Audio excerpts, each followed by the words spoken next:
இந்த நாளிலும் நம்ம தியானத்துக்காக ஒரு பகுதியை நம்ம எடுக்கலாம். ஆவியானவர் நம்மளை நடத்துவாராக. லூக்கா எழுதின சுவிசேஷத்தின் புஸ்தகம் 5வது அதிகாரம். லூக்கா எழுதின சுவிசேஷத்தின் புஸ்தகம் 5வது அதிகாரம் முதல் 2 வசனங்களை நம்ம வாசிக்கலாம். லூக்கா சுவிசேஷம் 5வது அதிகாரம் முதல் 2 வசனம். பின்பு அவர் கெனசரேத்து கடல் அருகே நின்றபோது திரளான ஜனங்கள் தேவ வசனத்தை கேட்கும்படி அவரிடத்தில் நெருக்கினார்கள்.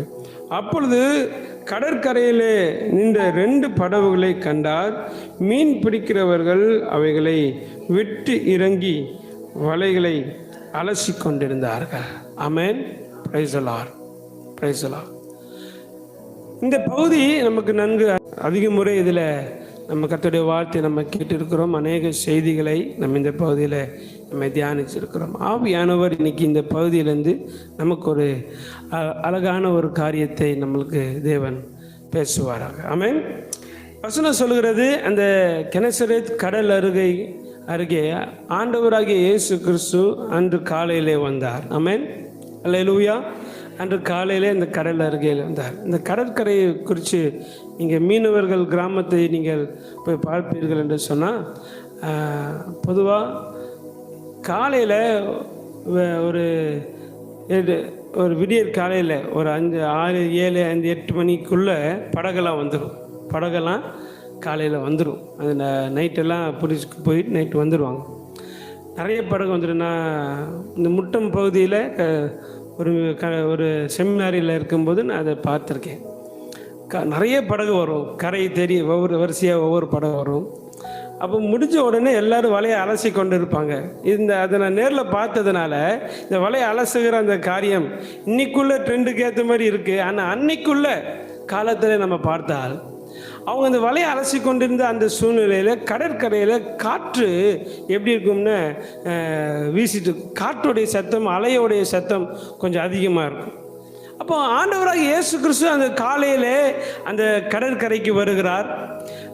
கடற்கரைக்கு அவர் வந்து உடனே அங்கே ஒரு பெரிய கூட்டம் தேவ வசனத்தை கேட்கும்படி அவர் என்ன செஞ்சிட்டாங்க, நெருக்கி விட்டார்கள். பாருங்கள், அங்கே 2 படகுகளை பார்க்கிறோம்.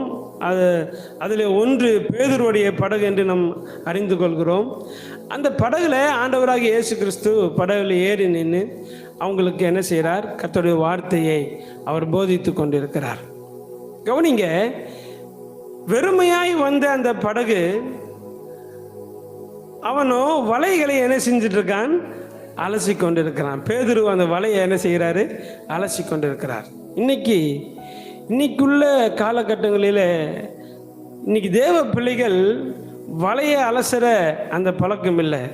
எல்லாம் வலைத்தளங்களை அலசி கொண்டு இருக்கிறோம். வலையை என்ன செய்யறதில்ல, அலசுறதில்ல. எதை அலசுறோம், எல்லாம் வெப், எல்லாம் நெட்டவே, அந்த நெட்டை தான் என்ன செய்கிறோம், நம்ம அலசுகிறோம். அவன் தொழிலுக்காக, வாழ்க்கைக்காக ஒரு வலையை என்ன செய்கிறான், அலசி கொண்டு இருக்கிறான். இன்னைக்குள்ளவர்கள் நெட்டை அலசுறாங்க. காலையிலேருந்து நைட்டு வரைக்கும் பார்த்தா நெட்டு அலசுற வேலையே தான். ஆனால் ஒரு மீனும் கிடைக்கிறது இல்லை. ஒரு மீனும் அவனும் வலையை அலசுறான், வலையில் என்ன செய்யலை, ஒரு மீனும் சிக்கலை. நல்லா கவனிங்க, நம்ம வாழ்க்கையில் ஆண்டவர் சில காரியம் செய்வதற்காக அவர் கொஞ்சம் பொறுமையாக டைம் எடுத்துக்குவார். ஆமென். அல்லேலூயா. இயேசு கிறிஸ்து ஏன் அந்த படகுல நின்று அவர் பிரசங்கம் பண்ணி கொண்டிருந்தார் என்றால், இவன் வலையை அலசி முடிக்கிற வரைக்கும் ஆண்டவர் பிரசங்கம் பண்ணிட்டு இருந்தார். அல்லேலூயா. இவன் வலையை அலசி முடிக்கிற வரைக்கும் ஆண்டவருடைய பிரசங்கம் தொடர்ந்து போயிட்டே இருக்கு. அங்கே ஜனங்களுக்குள்ளாக இருக்கிற, இருதயத்துக்குள்ளாக இருக்கிற, இப்போ வலையில் எப்படி அகப்பட்டிருக்கிற அந்த கடல் பாசி, அப்புறம் சங்குகள், அப்புறம் குச்சி மாதிரி சில காரியங்கள் எல்லாம் அந்த வலையிலேருந்து என்ன செய்கிறான், பேதுரு எடுத்து போட்டுட்ருக்கான். பேதுரு வலையை க்ளீன் பண்ணுறான். இயேசு கிறிஸ்து பேதுருவோட படகுல ஏறி நின்று ஜனங்களோட இருதயத்தில் இருக்கிற வலையில் இருக்கிற எல்லா காரியத்தையும் இயேசு கிறிஸ்து க்ளீன் பண்ணிட்டு இருக்கிறார். 2 பேரும் க்ளீனிங் ஒர்க் பண்ணிட்டு இருக்காங்க. ஆமென். அல்லேலூயா. 2 பேரும் க்ளீனிங் ஒர்க். ஒன்று பேதுரு அவன் வாழ்க்கையில் அவனோட தொழிலுக்கான க்ளீனிங் பண்ணிட்டு இருக்கான். இயேசு கிறிஸ்து ஜனங்களோட இருதயத்தில் என்ன செஞ்சுட்டு இருக்காரு, க்ளீன் பண்ணிட்டு இருக்கிறார். அப்போ பேதுருடைய கிளீனிங் ஒர்க்கும் முடியுது, இயேசு கிறிஸ்துவோட கிளீனிங் ஒர்க்கும் முடியுது. இப்போ கிளீனிங் ஒர்க் முடிஞ்சதுக்கப்புறம் ஆண்டவர் சொல்லுகிறார் பேதுருவை பார்த்து, வாப்பா நம்ம என்ன செய்யலாம், கடலில் போய் மீன் பிடிக்க போகலாம் வா. பேதுரு ஆண்டவர்கிட்ட ஒரு நெருடலோட ஒரு காரியம், ஆண்டவரே ராம் முழுவதும் நான் என்ன செஞ்சேன், வலை போட்டேன். பேதுருக்கு கடலுடைய ஆழங்கள் நல்லா தெரியும். நீங்களும் நானும் கடலை குறித்து அறிந்திருக்கிறதை காட்டிலும் பேதுரு கடலை நன்கு அறிந்தவன். அவனுடைய தொழிலே மீனவ தொழில். அவனுக்கு தெரியும் எந்த காலத்தில் மீன் போட்ட வலை போட்டால் மீன் கிடைக்கும், எந்த காலத்தில் வலை போட்டால் நண்டு கிடைக்கும், எந்த ஆழத்தில் வலை போட்டால் எப்படிப்பட்ட மீன்கள் கிடைக்கும் எல்லாம் அறிந்த பேதுரு இங்கே ஆண்டவரை பார்த்து சொல்லுகிறார், எனக்கு எல்லாம் தெரிஞ்சும் நான் போட்ட பிரயாசங்கள், நேற்று இரவில் நான் போட்ட பிரயாசங்கள் வீணாக போயிடுச்சு, ஒரு மீன் கூட ஆகப்படல. பாருங்க அந்த வார்த்தையை நம்ம வாசிக்கலாம். 5வது வசனம், அதற்கு சீமோன், ஐயரே ராம் முழுவதும் நாங்கள் என்ன செஞ்சோம், பிரயாசப்பட்டும் ஒன்றும் ஆகப்படவில்லை. அந்த வார்த்தை ரொம்ப அவனுடைய இருதயத்தின் ஆழத்திலிருந்து சொல்றான். ராம் முழுவதும் நாங்கள் பிரயாசப்பட்டும் ஒன்றும் ஆகப்படவில்லை. நம்ம எத்தனையோ இரவுகள் பிரயாசப்பட்டும், எத்தனையோ பகல் பிரயாசப்பட்டும் நம்ம வாழ்க்கையில அடையாமல் போன காலங்கள் அநேகம் உண்டு.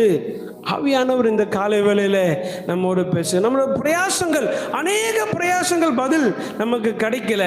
வெறுமையாய் வாழ்ந்த நாட்கள் அதிகம், வெறுமையாய் திரும்பின நாட்கள் அதிகம், வெறுமையாய். அப்ப பாருங்க, வாழ்க்கைக்கான பிரயாசத்துல வெறுமை வரலாம், அதை கர்த்தர் சீக்கிரமாக மாற்றிடுவார். ஆவிக்குரிய வாழ்க்கையிலையும் அநேகர் வெறுமையாக தான் இருக்கிறாங்க. ஆவிக்குரிய வாழ்க்கையிலையும் அநேகர் வெறுமை. பார்த்தா அப்படியே டிப்டாப்பாக சர்ச்சுக்கு பைபிளை தூக்கிட்டு அப்படியே ஜம்முன்னு போகிற மாதிரியே இருக்கும். ஆனால் அவங்க வாழ்க்கையை பார்த்தா ஒரு வெறுமை அவங்க வாழ்க்கையில் இருக்கும். ஆண்டவர் சொல்லுகிறார், உன்னோட வெறுமையை மாற்றும்படி நீ கடலின் ஆழத்துக்கு என் கூட வாங்குறார். ஆமென், அல்லேலூயா. ஆழம் செல்ல நீங்களும் நானும் ஆண்டவரை அறிய முடியும். ஆமென். வாழ்க்கையில, ஆவிக்குரிய வாழ்க்கையில கரையிலே நின்று இருந்தா நீங்களும் நானும் ஆசீர்வாதத்தை பெற்றுக்கொள்ள முடியாது. நான் ஜெபம் பண்றேன், நான் இப்படி பண்றேன் அப்படி பண்றேன் இப்படியே நின்றுக்க கூடாது. சற்று ஆழத்துக்கு போக இன்னைக்கு நீங்களும் நானும் ஆவியானவருடைய கரத்தை பிடிப்போம். ஆமென். கொஞ்சம் ஆழம் உள்ள போனோன்னு ஆண்டவர் சொல்லுகிறார் பேதுருவை பார்த்து, பேதுருவே வார்த்தையின்படியே வலையை போடுகிறேன். அந்தபடியே அவர்கள் செய்து தங்கள் வலை கிழிந்து போகத்தக்கதாக மிகுதியான மீன்களை பிடித்தார்கள். ஆவிக்குரிய வாழ்க்கையிலையும் ஆவியானவர் சொல்லுகிறார், நீ ஆண்டவரோடு கூட ஆழத்துக்கு போனேனே அநேக காரியங்களை பெற்றுக்கொள்வாய். இந்த ஆழத்துக்குள்ள வர்றதுதான் நம்மளுக்கு ரொம்ப பிரச்சனை.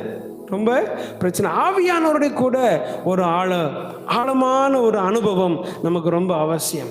தேவனோடு கூட ஆழமான ஒரு அனுபவம் ரொம்ப அவசியம். இங்க பாருங்க, ஆழம் என்றாலே இன்னொரு காரியத்தை சொல்லுகிறேன், அது கரையை விட்டு பிரிந்து இருக்கிற ஒரு இடம்.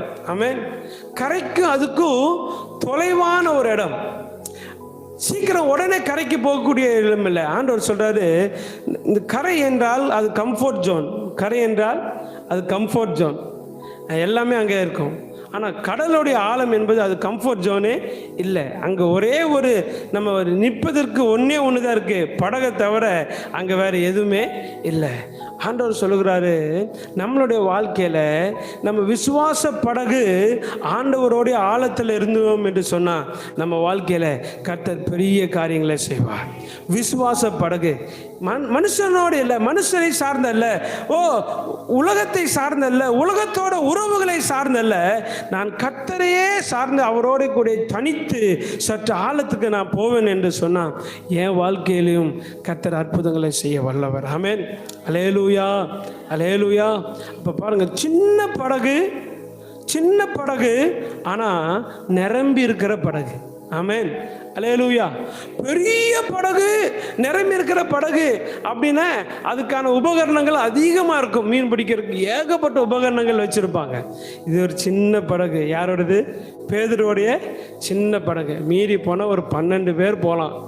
மீறி போனால் 12லேருந்து 15 பேர் அந்த படகுல போகலாம். கொஞ்சம் பேர், ஒரு 20 பேர் கூட போகலான்னு வைங்களேன். அவர் சின்ன படகு தான். ஆனால் கர்த்தர் பேதுருவோடைய படகை வெறுமையாய் திரும்பி கூட்டிகிட்டு வரல. கர்த்தர் அந்த படகை நிரப்பினார்கள். அந்த வார்த்தை ரொம்ப அழகாக இருக்குது. இவன் இடம் கொடுத்தான். இவன் இடம் கொடுத்ததுனால உடனே இன்னொரு படகு வந்தது. ஆமென்.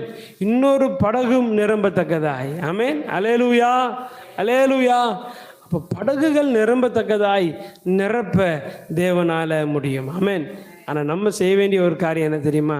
கரையிலேருந்து சற்று ஆழமாக ஆண்டவரோடு கூட ஒரு தனித்த உறவுக்குள்ளாக நாம் கடந்து வர வேண்டும்.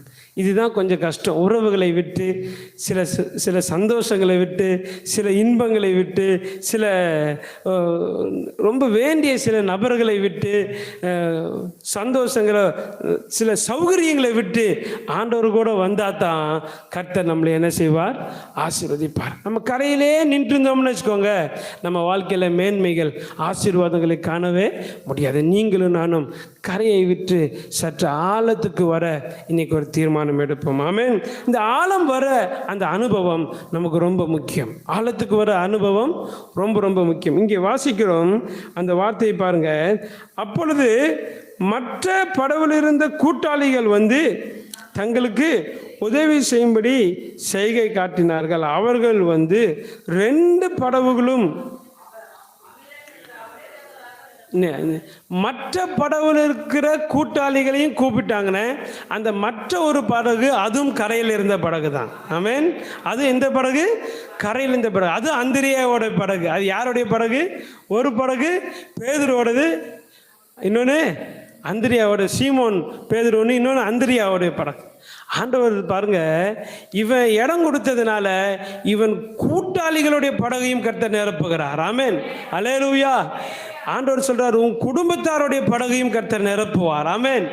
நீங்க ஒருத்தர் இடம் கொடுத்தா போதும், ஒருத்தர் கர்த்தருக்கு இடம் கொடுத்து சற்று ஆழத்துக்கு போனா போதும், கர்த்தர் ஒவ்வொரு படகையும் கர்த்தர் நிரப்ப ஆரம்பிச்சிருவார். ஆமென்.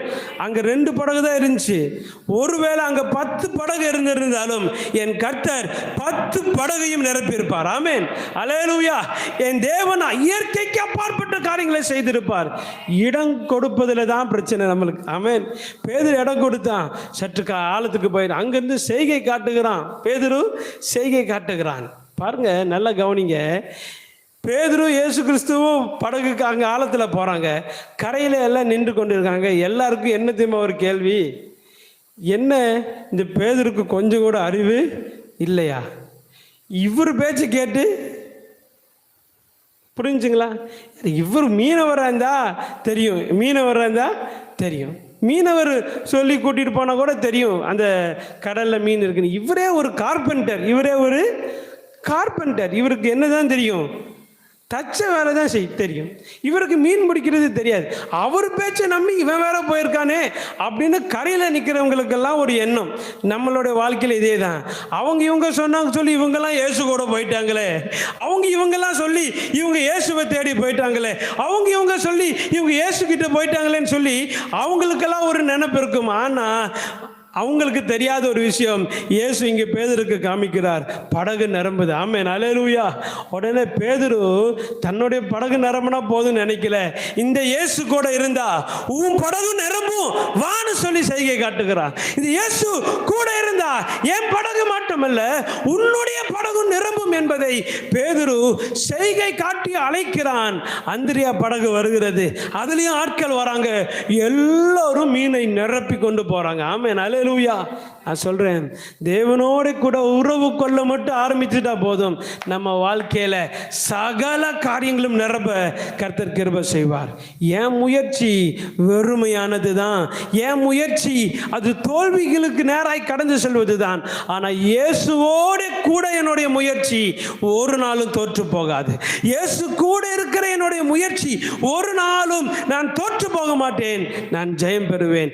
அவர் என்னை வெறுமையாய் அனுப்புவது இல்லை, அவர் என்னை வெறுமையாய் கரைக்கி அவர் அனுப்புவதில்லை, என்னை நிரப்பி நடத்துவார். ஆமென். அல்லேலூயா, அல்லேலூயா. அப்படியே கண்களை மூடி தலையில தாழ்த்தி